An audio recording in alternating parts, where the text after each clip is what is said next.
Guys, this is Aurora, and today we're doing something a little different. Today we are doing a yes or no, pick a card.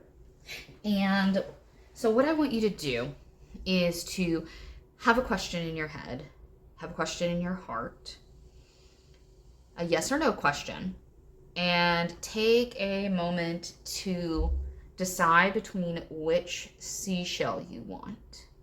Do you want the solid one? It is completely solid. It's got some weight to it. Number one. Or do you want number two, which is like the classic seashell you see on the beach? It's hollow on the inside. It's very light. Lots of texture. Lots of color. Take a moment to find your question and to find your pile. You can pause the video if you'd like. Sorry, I hiccuped in the middle of that. And then whenever you're ready, I'll have the links down at the bottom.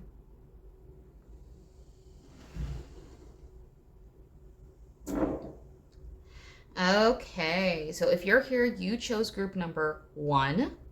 You chose the solid seashell. It's got a little bit of weight and muted colors. And this is going to be the answer to your yes or no question. So today I am using the White Numen tarot deck. And then I'm also using the Witch Oracle deck. Now, I will say this Witch Oracle deck is particularly gendered. It is geared towards women, but something about it today felt like the right day to use it. I'll try and make it as gender neutral as possible. Now, this is a very intense deck. I'm rather new to it, so we are going to be using the book for it. Can you see how thick this is? I mean, like, it's a thick book with lots of detail. So,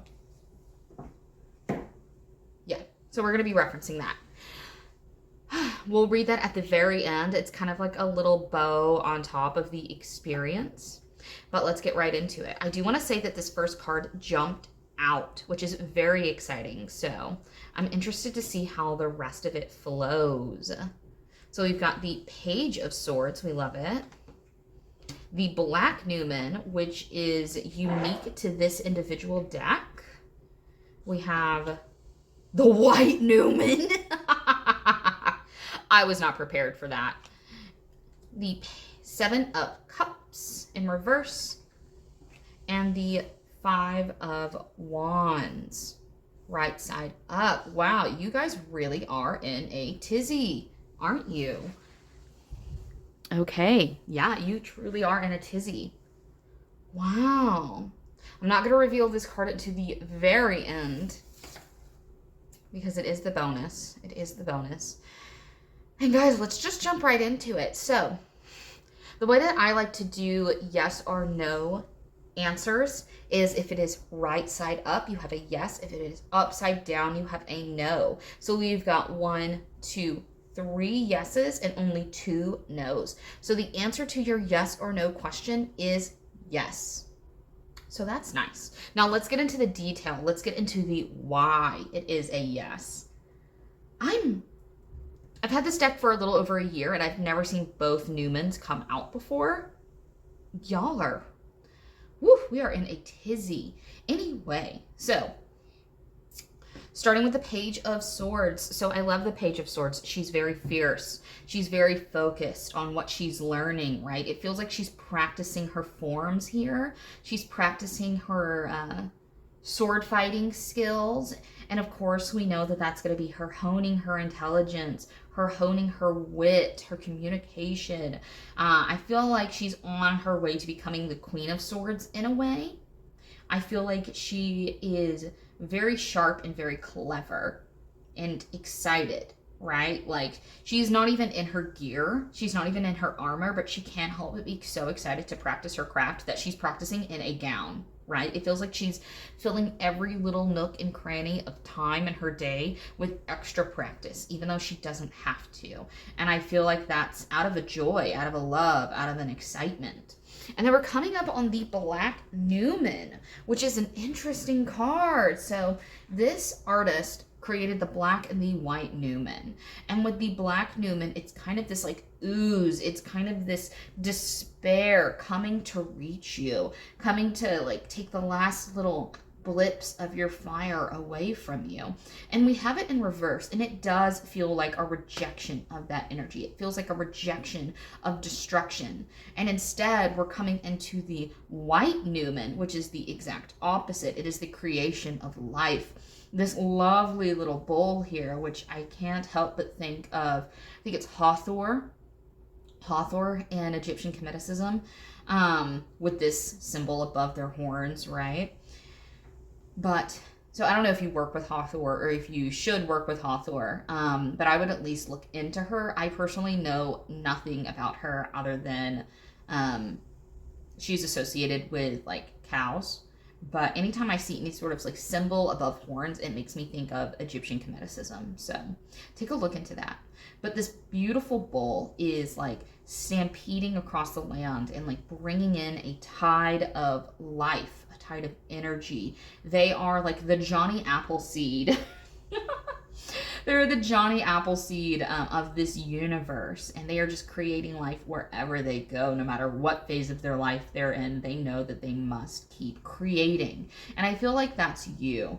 I feel like for a while, maybe you were in this Black Numen phase where you felt more destructive than creative, but I think that was more due to outside influences negatively affecting you than it was truly like what your actions were doing. I think there were some people who wanted to try and snuff out your light, who wanted to try and dim you, and it worked for a little bit, but I don't know what happened, but you got your edge back, you got your sword back, and now you cannot help but create. Now we're coming into the Seven of Cups, which to me is always the wishful thinking card, right? It's wishful thinking. It almost has an Ace of Cups feeling in this particular deck. But we've got all of these fish, we've got all of this energy, we've got gold, we've got white, and they all have these little new moons, little fresh beginnings floating around them. But we did have it in reverse, right? We did have it in reverse. And I feel like you are rejecting your wishful thinking. I feel like when you were in this Black Numen phase, when you were in this deconstructive phase, when we were in this destructive phase, you were wishing and hoping and thinking and praying and wishing and hoping, but not actually taking action. Because it's hard. It's hard when you're depressed. It's hard when you're in the D stages to be creative, to be energetic, to be vivacious, right? D does not add, D subtracts, D takes away.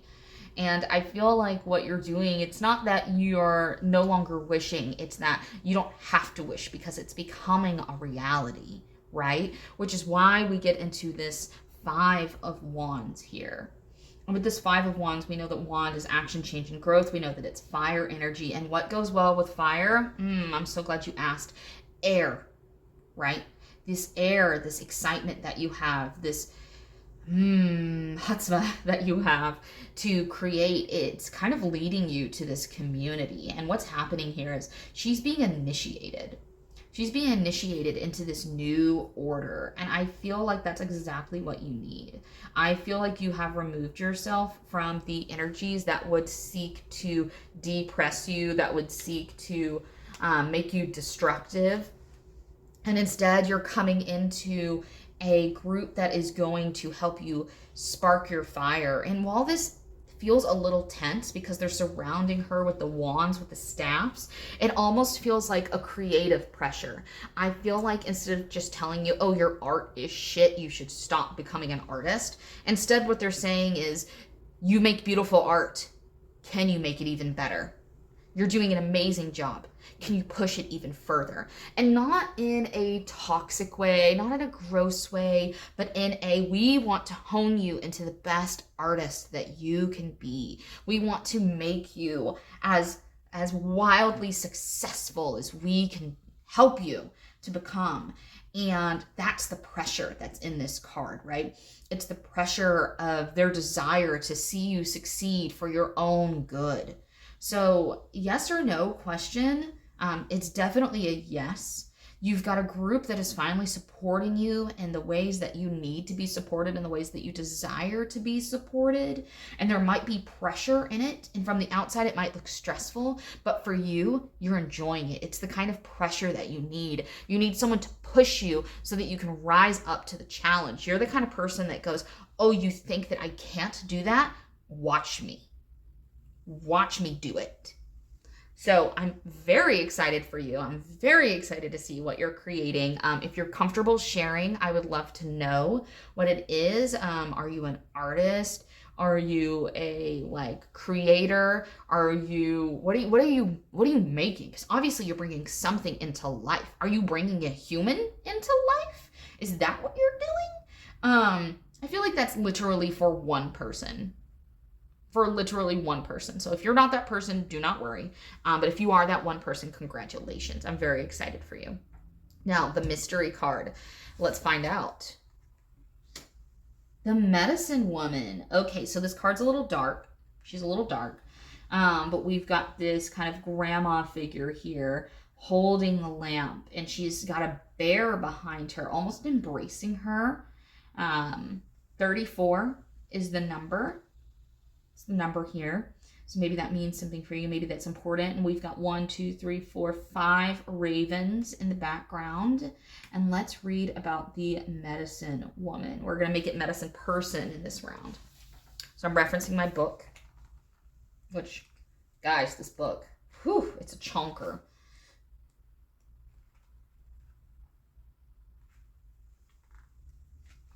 Oh, I'm so silly. I went to page 34 instead of the actual 34 category. Okay, Medicine Woman or Medicine Person. Now is the time for self-healing through the wisdom of the medicine person who lives within you. They know that every illness has an emotional component. Like the raven is connected to the material world and the underworld, so is your surface wound tied to the deep internal realm of emotion. They urge you to kindle the warm, gentle ember of unconditional self-acceptance with the fierce love of a mama bear who protects with the tooth and claw of boundaries. Here is the voice that warns you to get up from the table when love is no longer being served and go where you are celebrated rather than showing up again and again where you are merely tolerated. Ooh, guys, so you're already doing this. Your guides are already being the medicine people for you. They took you and they helped you move from this space of people who that would deconstruct you, who would depress you, who would push you in a negative space. And this medicine person has helped you find this White Numen, this creative group, this group that is initiating you and pushing you towards your highest and best group, this community here that you've never had before. And, ooh, there's like one more paragraph. Let me read it. I didn't know how this was going to connect. I've never seen this card before. So I'm very excited to see this. You know yourself first, and that the best healer is your own self. Sorry, I'm trying to degender this, and it's a little bumpy. You have to understand that people show you who they are through their actions, and that your job is to believe them the first motherfrickin' time, y'all. Rather than looking outward, expecting your people or circumstances to change in order for you to feel better. The medicine person challenges their own thoughts and beliefs when wounded, tending the hurt with tender ferocity, like a bear. This kind of self-tending takes time to develop, which is why it's in the realm of the elder. If you are struggling with illness or injury or experiencing disappointment, sadness, hurt, or rejection, seek out the medicine person inside of you. They know how precious you are and will aid you with love, both gentle and fierce. So guys, yeah, this is all about letting go of those last remnants of self-doubt that this other group put within you, and instead nurturing the fierce love, the tough love, the strong love that this new group has for you. Because they truly only want to see you shine. They truly only want to see you go from the page to the night.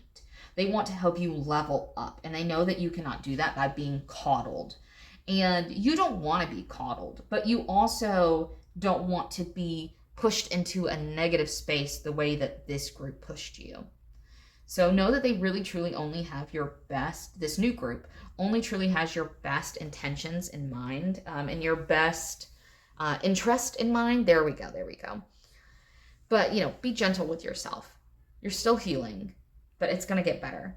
And you're going to be so powerful. You're going to be so juicy. Your art is going to be so amazing. And I realized I was leaning forward so much. I hope that my frizzy bangs weren't in this, but I'm not going to reshoot it if they were. But thank you for being here. If this resonated, let me know. Please don't forget that I have my own personal tarot readings that you can receive one-on-one on my website, venusblooms.com. I also have a monthly tarot subscription where you can receive a monthly tarot reading in your inbox by the 4th day of the month, every month. It is my most affordable option, and it's a fantastic way to see what is coming in the month ahead as you move forward through your days. But thank you so much for being here, and I look forward to seeing you next time. Hi guys, this is Aurora with Goddess Gatherings. Did I say my other name earlier? I'm not sure. I'm not going to edit it out. I don't have the energy. But this is Aurora with Goddess Gatherings, and you are here if you picked group number 2, which has the small hollow shell that has lots of texture and color. So I hope you have remembered your question, your yes or no question. And we're going to jump right into it.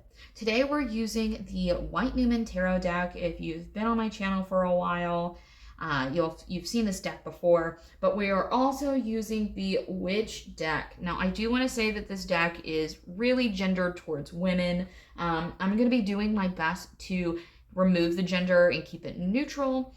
And it is also a really thick oracle deck that has so much intense meaning that we're also going to be using the book for it. I mean, look at how thick that book is. It is a chunker. So it just felt right to use today. I feel like there's some sort of medicine, some sort of message that we can use. Even if you don't identify as a woman, I think that this deck just has some really great things to say. Now we're going to use that last card last. I want it to be a little surprise, a little bow on top of our reading. So let's jump into it. Now, the way that I like to do yes or no readings is by upside down being a no and right side up being a yes. So right now we have 2 no's and 3 yeses. So the answer to your question is a yes. So not sure if that's good or bad. You're going to have to tell me. Let me know at the end if it resonates, but let's see what we have here. Starting off, we have the Lovers in reverse. Now that is interesting. The Lovers in reverse. So we know what the Lovers are. They're phenomenal. They're lovely. They are sweet and kind to each other. And I really love the imagery in this one. Usually the Lovers are literally tying the knot in most imagery, but these two are just relaxing. They're just vibing. Absolutely, just vibing with these lovely little snakes hanging out with them. Their love is very transformative of each other, right? And that's fantastic.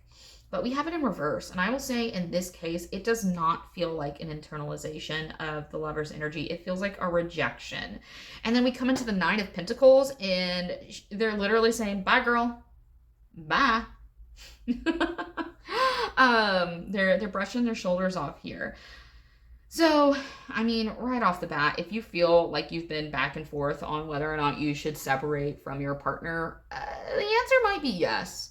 It might be that it's not meant to be at that time, at this time. And I do want to say it absolutely feels like they're a burden. at the moment. I hope that they're not around while you're listening to this. That would be awkward. You probably put it in earbuds as soon as you saw The Lovers was in reverse, didn't you? I hope so. I hope so. Anyway, it feels like this person is kind of just like draining your resources. And I mean this in like the most positive way and like the most kind way. I don't know you. I don't know your partner. Please don't take this aggressively. But I mean, as soon as you separate from them, look at all this beauty. Seriously, we've got the 9 of Pentacles, that wish fulfillment, that like abundance, that luxury. The 9 of Pentacles is not just surviving, they are absolutely thriving. And then it gets better. It gets better. It feels like a second stream of income, right? It feels like by you removing your lover from your life, this is you getting your physical health back and your mental and emotional health back. And then this is you getting almost like a second stream of income with this Ace of Pentacles. It's like you have a whole new lease on life. I don't know if this person doesn't have a job or if they just spend too much money and you have to help them, or if they're just like, you are just their caretaker. Are you their mama? No, you are not their mama. So why are you their caretaker? Right? Even mothers after a certain point are like, you have to leave the nest. But they've landed now in your nest and they're still not doing anything. So stop. Stop being the mama. It's not your job. And I know that if you told them that, if you told them, oh, I feel like your mom, like regardless of your or their gender, they would be so fucking triggered. So fucking triggered because they hate that concept, but that is exactly how they are treating you. Stop getting them nuggies and Mountain Dew. I'm sorry, I'm just being facetious now. I feel very strongly about it. Your guides are so over it. But they're tired of being like stern with you because you're not responding well to the sternness. So now they're just being like quippy and sassy. I'm sorry, I shouldn't laugh. But like that's the energy that you need now. Like your friends have tried talking to you, your guides have tried talking to you. This person is like really pushing it. And it's like, what can you do but like laugh or crying? And I feel like that's where you're at too. So like the fucking stop. Because if you do, then you get the world. Look at her. Look at her. She's so vivacious. She's so luscious. This can be you. You can be this luscious. You can be this amazing. You have it in you. And look, she's over it too. She's like, you can't have my roses. Get your own roses. I picked these. I grew these. Like she's got stars in her hair. Once again, I got Hathor vibes in the last reading. I'm getting Hathor vibes again here. You should look into Egyptian Cometicism, look up Hathor, see if she aligns with you, look into her energy. I don't know anything about her other than she is related to cows and bulls, and she's really fucking cool. And I think that she's got like a Venusian energy. I'm not quite sure, but do your research. And the world is this like mastery, right? It's this like you're moving on to the next phase. It's this completion of a cycle, and I love to see it. Now, interestingly enough, it's followed by the 2 of Swords in reverse. And the 2 of Swords to me is always like using your intuition to make a decision, because look at her, she's blind. Blind. And she still knows the answer because she's fucking cool. She knows what she's doing, just like you know what you're doing, and you're still choosing to stay with this dummy, right? But if you leave them, the end result is you strengthening your intuition. It's you strengthening your senses and your skills. And I almost feel like they're slowing you down in this, because I feel like they're dismissing your abilities. And that's not good. That's not fun. Right? That is an awkward card to end on. I know we still have this one. That's an awkward card to end on. So I'm just going to shuffle a little bit more. It feels like kind of an in-between. It feels like a liminal, not like an end result. It's basically your guides saying, stop questioning. Stop. You've already watched like 4 tarot reading videos on this. You know what you should do. Stop trying to not do it. I'm sorry, y'all are probably sick of me right now. Guys, I'm sorry, I'm in gremlin mode. This has me absolutely in gremlin mode. Okay, what is the end result? What is the end result? Wow! Okay, another jumper. Okay. The end result is the Ten of Swords. If you stay in this indecision, you will end up in the Ten of Swords. Look at your options. Look at your options, yo. Option number 1, the world. Vivaciousness. Lusciousness. Option number 2, that's not what you want. I don't even have to tell you the description of this card. Look at it. Look at it. And this is the same person. Same person. Before, after. You do not want this. This is a wake-up call. I wish I had another deck with me. It's in my car, and my husband just went somewhere. But I wish I had my other deck because it literally has a rooster wake-up call card, and I know that that is exactly what you would have gotten. So maybe this last card is going to help us, going to help convince you. The Story Keeper. So we've got this beautiful woman. She's sitting in a tree. She's reading a book. We've got this full moon above her.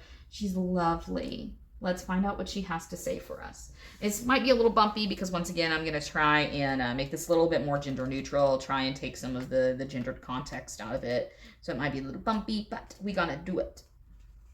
Okay, the Story Keeper. You are made of moonlight and stories. The night and trees know this, which is why when you need to change a narrative, you would do well to seek their counsel. Okay? So, I love that. Can't help but see the moon here. We've also got the moon above the world. And then, I mean, it's not the moon, but it's round and circular, and it makes me happy. You're being asked right now to consider which stories you are listening to and which ones you are telling. Interesting. Telling yourself a story of empowerment will bring a surge of energy to you. Notice how your shoulders drop, your breath deepens, your heart warms. Telling yourself a story of scarcity or disempowerment leaves you tight, small, and cramped. While we are very selective about the books we read and the stories we watch on film, we are far less selective about the stories we tell ourselves, right? Now is the time to question the narratives you're allowing into the ear of your spirit. Are they helpful or hurtful? A spiritual person acknowledges the stories of lack and frustration, but they choose to focus on the ones that nurture their vitality. Okay, so earlier I said I felt like this person, this lover, is dismissing your spiritual and your intuitive gifts. Because also I should mention you feel like a spiritual and intuitive person. Yes, it just feels natural. I didn't even question that when I said it earlier. And I feel like if you listen to their stories that they tell you about how you cannot thrive, how you're never going to have that financial success that you want, then you're going to end up in the Ten of Swords. But if you dismiss them from your life and you take away that negativity, look where you go. Look where you go. And I just want to say, it might be that this person isn't speaking negativity out of a place of hatred. It might just be in a place of fear. You know what I mean? So I know for me, like, my family knows that I want to go full time with my spiritual business. And I currently still have my office 9-to-5 job. And they've told me, I told my dad recently, hey, I think I'm going to be able to do this full time, in the next few years, sometime soon. And the first thing out of his mouth was, well, then you won't have insurance. And I was just like, dude, if I am making enough money to go full time, I can figure out insurance. But for him, that wasn't him purposely trying to shit on my excitement. Insurance is very important for him. We have a lot of medical issues in my family. And so having a good insurance,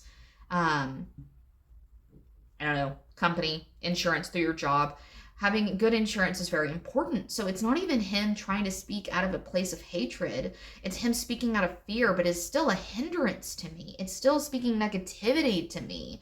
And I feel like maybe that's what this person is doing. This person has tried to do maybe something similar to what you're wanting to do with your life, and it failed for them. So they're scared that it will fail for you. But you are a different person. And you are going to move differently than they did. And you know what? This might not even be a lover.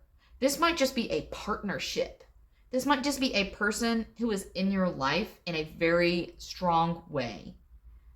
Maybe they're a roommate, maybe they're a friend, maybe they're a partner, maybe they're a coworker that, like, you know, they're your work wife or work husband.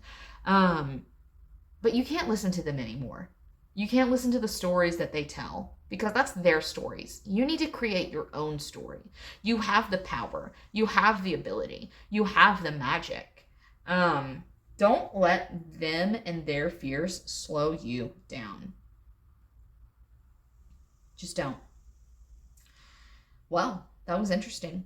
If it resonated, let me know. Leave me a little bull emoji. Leave me a little cow emoji.